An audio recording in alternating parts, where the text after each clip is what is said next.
Hi friends, Sarika recipe मराठीमध्ये तुमचं खूप खूप स्वागत आहे. आज आपण कच्च्या तांदळापासून एकदम छान असा मस्त ढोकळा कसा करायचा ते पाहणार आहे. हा एकदम सॉफ्ट आणि स्पॉन्जी असा होतो बघा, एकदम छान असा होतो. आणि तुम्हाला जर ढोकळा खायची इच्छा झाली तर तुम्ही हा झटपट बनवून खाऊ शकता. एकदम मस्त होतो आणि छान असा होतो झटपट. तर चला वेळ न घालवता आपण व्हिडिओला सुरुवात करूया. बघा, इथे ढोकळा बनवण्यासाठी सर्वप्रथम मी 1 वाटी तांदूळ घेतलेले आहेत. तुम्ही कोणतेही तांदूळ घेऊ शकता, पण तांदूळ तुम्ही जुने घ्यायचे आहेत. जुने तांदूळ म्हणजे ज्याचा भात एकदम सुटसुटीत किंवा मोकळा एकदम छान होतो ते तांदूळ घ्यायचे आहेत. कोणतेही घेऊ शकता तुम्ही, जाडसर घेऊ शकता. कोणतेही 1 वाटी तांदूळ घ्या. बघा, हे तांदूळ आपण स्वच्छ करून घ्यायचे आहेत. त्यासाठी मी सुती कपड्यावर हे तांदूळ घालून घेतलेले आहेत. आता आपण छान असं हे चोळून घेणार आहे. तुम्हाला जर असं करायचं नसेल तर तुम्ही तांदूळ स्वच्छ धुवून कॉटनच्या कपड्यावर पसरून सुकवून घेऊ शकता. हे चोळून छान असं आपण स्वच्छ करून घ्यायचे आहेत, म्हणजे ते छान स्वच्छ होतील. किंवा असं सुद्धा करू शकता. बघा, हे छान असं चोळून स्वच्छ करून घेतलेले आहेत. आपले तांदूळ स्वच्छ झालेले आहेत. आता आपण हे मिक्सरच्या भांड्यामध्ये मी काढून घेणार आहे. बघा, इथे मिक्सरच्या भांड्यात मी तांदूळ काढून घेतलेले आहेत आणि बारीक अशी पावडर करून घेणार आहे. जमेल तेवढी बारीक पावडर करून घ्यायची आहे आपल्याला. इथे बघा, मी छान असे वाटून घेतलेले आहेत एकदम बारीक असं. आणि त्याच्यामध्ये त्याच वाटीने, ज्या वाटीने तांदूळ घेतलं होतं त्याच वाटीने मी असं बेसन एकदम असं दाबून घ्यायचं. 1 वाटी बेसन दाबून घ्यायचं असं घेतलेलं आहे. आता हे पण आपण फिरवून घ्यायचं आहे, म्हणजे ते छान असं मिक्स होईल, एकजीव होईल. बघा, छान असं हे बाउलमध्ये काढून घ्यायचं आहे. तुम्हाला जर इथे बेसन वापरायचं नसेल तर तुम्ही मूग डाळीचे पीठ सुद्धा वापरू शकता. हे दोन्ही छान असं फिरवून घेतले, बाउलमध्ये काढून घेतलंय. त्याच वाटीने आता 1 वाटी मी घट्ट दही घेतलेलं आहे. तुमच्याकडे घट्ट दही असेल तर 1 वाटी घाला, किंवा पातळ असेल तर अर्धी वाटी घाला. त्याच वाटीने मी 1 वाटी साधं पाणी घेतलेलं आहे. आता व्यवस्थित असं आपल्याला हे मिक्स करून घ्यायचं आहे. बघा, हे छान असं फेटून घ्यायचं. बघा, सगळं प्रमाण आपल्याला एका वाटीने किंवा कपने घ्यायचं आहे, त्यामुळे छान असा ढोकळा तयार होतो. बघा, हे छान असं फेटून झालेलं आहे मिक्स करून.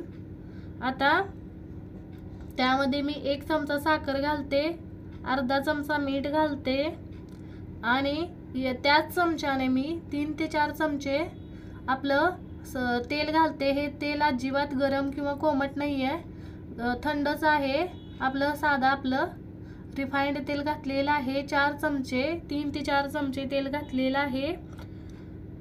आता त्यामध्ये पाव चमचा हळद घातलेली आहे त्याच चमच्याने. आणि आता हे छान असं 5 मिनिटं छान फेटून घ्यायचं आहे. बघा, म्हणजे छान ह्यामध्ये हळद मिक्स होते. बघा, हे छान असं मी 5 मिनिटं व्यवस्थित असं फेटून घेतलेलं आहे. बघा, हे छान 5 मिनिटं फेटलेलं आहे. कन्सिस्टन्सी बघू शकताय, छान असं पीठ झालेलं आहे. आता यावर झाकण ठेवून आपण 10 मिनिटं हे भिजण्यासाठी ठेवून द्यायचं आहे बाजूला. आता हे भिजते तोवर दुसरी तयारी करूया. ज्या भांड्यात ढोकळा आपण वाफवून घेणार आहे त्या भांड्यामध्ये मी 1 तांब्या पाणी घातलेलं आहे. त्यात जाळी किंवा प्लेट ठेवायची. याच्यामध्ये मी जाळी ठेवून घेते आणि याच्यावर झाकण ठेवून याला हाय फ्लेमवर उकळी काढून घ्यायची आहे. आता त्याला उकळी येते तोवर आता ह्या भांड्यामध्ये आपण ढोकळा बनवणार आहे, त्याला तेल लावून घ्यायचं आहे. बघा, याला सगळीकडे मी तेल लावून घ्यायचं आहे. मी केक टीन घेतलेला आहे. तुम्ही कुकरचं भांडं किंवा कोणतंही भांडं घेऊ शकता, त्याला तेल लावून घ्या. छान असं सगळीकडे वरपर्यंत तेल लावलेलं आहे. आता बघा, हे पीठ छान असं 5 मिनिटं भिजलेलं आहे. तुमच्याकडे वेळ असेल तर तुम्ही अर्धा तास सुद्धा ठेवू शकता, छान भिजतं. कन्सिस्टन्सी बघा छान झालेली आहे. बघा, एकदम मस्त असंच पीठ आपल्याला हवं आहे। छान असा आपल्याला बघा आता ज्या भांड्याला आपण तेल लावून घेतलेलं आहे ते आता ज्यावेळी आपल्याला याच्यामध्ये ज्यावेळी आपल्याला ढोकळा बनवायचा असेल त्याच वेळी याच्यामध्ये आपण इनो घालायचा आहे। 1 चमचा मी इनो घातलेला आहे बघा। ज्यावेळी ढोकळा त्यावेळी इनो घालायचा आणि एका डायरेक्शनमध्ये पटकन एकदम छान असं जाळी ह्याला एकदम छान अशी जाळी पडेपर्यंत फेटून घ्यायचं आहे। छान अशी बघा जाळी आलेली आहे। एकदम छान असं पीठ आपलं फेटलं गेलेलं आहे बघा। एकदम छान अशी जाळी येते याला। छान असं फेटून घ्यायचं आहे एका डायरेक्शनमध्ये। जाळी येईपर्यंत छान फिरवून झालेलं आहे बघा। छान जाळी आलेली आहे। आता ज्या भांड्याला आपण तेल लावलेलं आहे त्यामध्ये हे पीठ आपण पटकन घालून घ्यायचं आहे। छान असं फेटून झालेलं आहे। मी पटकन याच्यामध्ये पीठ घालून घेते बघा। सगळं पीठ मी याच्यामध्ये घालून घेते भांड्यामध्ये। छान असं पीठ बघा, कन्सिस्टन्सी बघा एकदम मस्त झालेली आहे आणि पिठाला जाळी पण छान आलेली आहे बघा। सगळं पीठ काढून घ्यायचं आणि 3 ते 4 वेळा असं टॅप करून घ्यायचं बघा। आणि बघा पाण्याला उकळी आलेली आहे त्याच्यामध्ये हे ठेवून देऊया छान असं आणि मीडियम फ्लेमवर आपण 15 मिनिटं वाफ देऊन घ्यायचे आहे। मी ठेवलेलं आहे। आता वरून झाकण ठेवून 15 मिनिटं मीडियम फ्लेमवर शिजवून घेणार आहे। छान असं हे 15 मिनिटं शिजवून घेणार आहे बघा। इथे बघा छान असं मी 15 मिनिटं झाल्यानंतर गॅस बंद करून 5 मिनिटं तसंच ठेवलं होतं। 15 मिनिटं झाल्यानंतर अजिबात आपल्याला उघडायचं नाही। 5 मिनिटं झाकून तसंच ठेवायचं आणि नंतर आपण हे उघडून बघणार आहे बघा। छान असं हे 20 मिनिटानंतर बघा छान असा आपला ढोकळा कलर छान आलेला आहे आणि छान शिजलेला आहे बघा। खाली काढून कोमट करून घ्यायचा आहे बघा। छान अशी जाळी आलेली आहे आणि आता हा कोमट होतोय तोवर आपण दुसरी तयारी करूया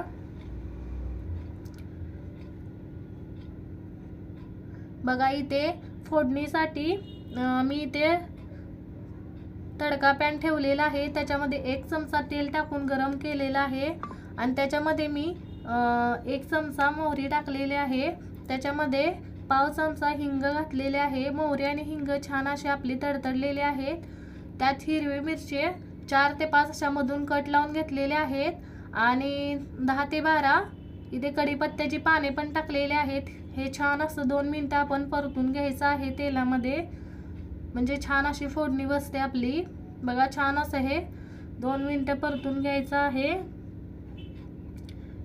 त्यामध्ये चिमूटभर मीठ टाकायचं आहे बघा। मीठ पण मी चिमूटभर घातलेलं आहे।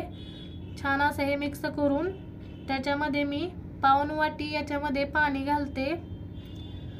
पाऊण वाटी पाणी घातलेलं आहे। तुम्हाला हवं तसं पाणी घाला तुम्ही। आणि त्याच्यानंतर मी 2 चमचे इथे साखर घालते। 2 चमचे साखर घालते। साखर तुमच्या आवडीनुसार घालू शकता। आता आपल्याला ही साखर विरघळलेली पाहिजे पाण्यामध्ये आणि पाण्याला हलकी उकळी आली पाहिजे बघा। साखर विरघळलेली आहे आणि पाण्याला उकळी पण आलेली आहे। आता गॅस बंद करायचा आहे आपल्याला आणि फोडणी कोमट करून घ्यायची आहे। त्यानंतर बघा ढोकळ्याच्या कडा आपल्याला मोकळ्या करून घ्यायच्या आहेत बघा। छान अशा ढोकळ्याच्या कडा मी मोकळ्या करून घेते बघा।